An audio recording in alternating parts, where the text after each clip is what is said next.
Today's story is going to highlight how quickly life can change because of one bad decision. 1 minute everything is perfect, and the next moment people are dead. And all of this happened because of one choice that was made, which could have been totally avoided. Okay, let's go.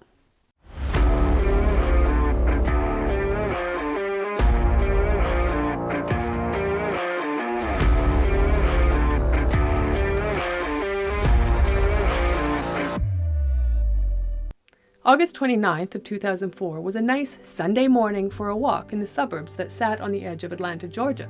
And that is exactly what one man set out to do. It was a decently warm morning considering it was the end of August, so he put on his lightest jacket, and then his shoes, and then when he was done getting himself ready, he bent down and did the same thing for his 1-year-old daughter who would be going with him that morning. All set and ready to go, they headed out the door and began walking down the quiet street. As they walked, the man pointed out various things to his daughter. Looking at the front yards of his neighbors' homes, he pointed out birds to his little girl who were hopping around, and they listened to the bugs flying by, while he enjoyed the look of wonder that spread across his daughter's face. As they continued walking, they eventually came to a house with a 2-car garage, and sitting in the driveway, parked in front of one of the garage bays, was a 1992 Chevrolet Z71 pickup truck. The man, looking at this truck as he was walking, suddenly slowed down his pace. He was a little bit confused by what he was seeing, and he was looking at this truck trying to figure out what exactly it was that he was looking at. The longer he stood there and studied what he was seeing in the open window of the truck, the more he came to realize that what he believed was just a mannequin inside could not have been a mannequin. And when he became fully aware of what he was looking at, he quickly turned around and headed straight back to his house, where he called the police. One day before, so on August 28th of 2004, 21-year-old John Kemper Hutcherson and his best friend, 22-year-old Francis Daniel Brohm, were ready to take advantage of the weekend. The two boys had been school friends since they attended Allen C. Pope High School together, and after they had graduated in 2002, their friendship just kept going. Francis, who everyone called Frankie, had moved to Atlanta from Louisville, Kentucky, and his friendship with John began pretty much immediately. Now that the two boys were both at or over the legal age to drink alcohol in Georgia, which was 21 years old, they planned on doing what almost every 21-year-old does on weekends. They were going to party, and they were going to party in a bar, maybe even more than one bar. This by far was not the first time they had ever gone to a bar together, but one thing was for sure.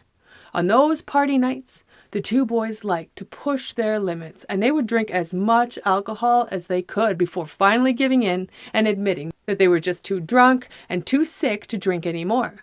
And it would be at that point where their night would be officially over. Over the course of that evening, John and Frankie found themselves in Marietta, Georgia, where they hopped out of John's pickup truck and walked into a bar called Runaround Sue's. They had started partying long before they arrived at Runaround Sue's. But surprisingly, even though the two boys were very intoxicated, people did not seem to realize this fact. John and Frankie both seemed to be able to hide the fact that they were drunk so well that when they were talking to people face to face, these people had no clue that they were drunk. The boys were in very high spirits, having a great time laughing and talking with their friends, but eventually the inevitable happened, and Frankie's body started to tell him that the night was almost over. Feeling sick, Frankie stumbled over to a table and plopped himself down into a chair, and sitting there in his chair, Frankie assessed himself, which did not take very long. He knew right away that this was it. It was clear to both John and Frankie that Frankie had reached his limit. And so, now that Frankie's night was over, so was John's. As they left the bar and walked over to John's truck, Frankie began to mumble something as he stumbled around a little bit. Then he suddenly and urgently bent over and started to throw up. Frankie was so drunk that he couldn't keep his alcohol down anymore, and when John seen this, he didn't really care. Instead, he was thinking it was funny that his friend was so sick and he wasn't. And besides, this was normal for them. John was just happy that Frankie was not throwing up in his truck. Once Frankie was finished being sick, the two boys hopped into John's truck and headed to John's house to sleep it off. The next morning, John could barely open his eyes. His head was pounding. He wasn't feeling very good, and it was obvious to him that he was still very drunk from the night before. While he was laying in bed, trying to wake up, but at the same time trying to go back to sleep, he could hear voices that he didn't recognize coming down the hall towards his room. And then, without anyone knocking, his bedroom door flew open, and almost immediately after that, he felt himself being shaken awake while a firm, intimidating male voice that he had never heard before was shouting his name at him and telling him to get up. With his head pounding, John opened his eyes, and as he tried to shield the brightness of the room from his eyes, he found himself looking straight into the face of a police officer. Looking around, John was confused. He had no idea what was going on or why this police officer was standing inside his bedroom. They just stared at one another for just a moment before the officer ordered John to get out of bed. And so John, still feeling sick, threw the blankets off of himself and awkwardly crawled his way out of bed, still confused about what was going on. And then, when John was finally standing in front of the officer, it was clear, just by looking at him, that John had some explaining to do. Because, as John stood there, wearing the same clothes that he had worn to the bar the night before, the officer could clearly see that those same clothes and John were now completely covered in blood. John could see the way the officer was looking at his clothes, which prompted John to look down at himself to see what the big deal was. And when John looked down, the horrifying reality of what the officer was looking at was staring right back at him with no explanation. As John stood there looking at his blood-soaked clothing, the events from the night before came rushing back to him, but only in pieces. John had no idea where this blood came from, but he knew a few things about the night before and proceeded to tell the police what he could remember. After John and Frankie hopped into John's 1992 Chevrolet Z71 pickup truck, they headed out onto the road, making their way to John's house, which was just on the edge of Atlanta, approximately 15 miles from Runaround Sue's. Once they were out on the road, John had not realized how drunk he was until he started driving. But since he was already on his way, he decided that they would just keep going. Besides, Frankie needed to get to bed. He was hanging his head out of the window of the truck, throwing up. And so, as they were making their way home, John made the left-hand turn onto Canton Road, when suddenly, a car came out of nowhere, causing John to swerve out of the way to avoid hitting it. It's unclear who was at fault in the near collision, but luckily both vehicles escaped without hitting one another.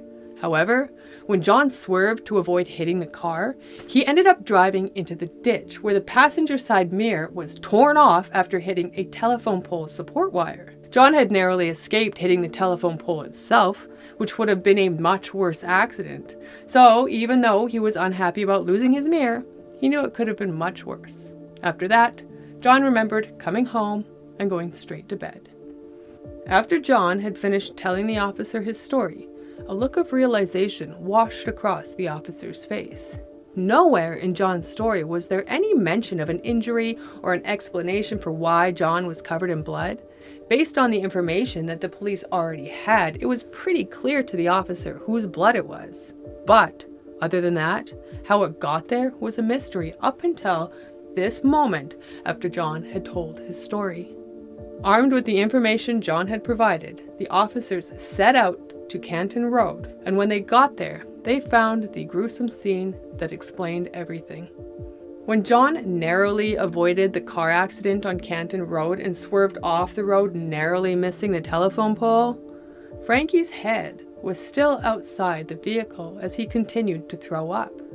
John was thrilled that he had missed the pole, but when the telephone pole support wire sheared off his passenger side mirror, it had also sheared off Frankie's head at the same time. Somehow, John was oblivious to the fact that his best friend had just been decapitated, and he drove the 12 miles home with his best friend's headless body sitting in the passenger seat beside him while he was being covered in Frankie's blood the whole time. When the police officers went to Canton Road to investigate their theory, they found Frankie's head near the telephone pole support wire. The police became aware of this situation when the man walking with his daughter that morning seen John's pickup truck sitting in the driveway with the window down. This man could see Frankie's headless body sitting in the passenger seat of the truck while John slept peacefully in his bed. John made no attempt to deny anything having to do with this case, taking full responsibility for what had happened. He had lost his best friend, and he was devastated, and although this was a completely preventable accident, Frankie's family did not blame him for Frankie's death. John was charged with vehicular manslaughter, driving under the influence, failure to stop at an accident with death or injury, and failure to maintain lanes. He was sentenced to 5 years in prison. So that's going to wrap it up for this video. Please remember to never ever drink and drive, and be safe this holiday season. If you like this story, please make sure to like and subscribe, and make sure to click all of the notifications so you don't miss any of my weekly uploads. And I will see you again later.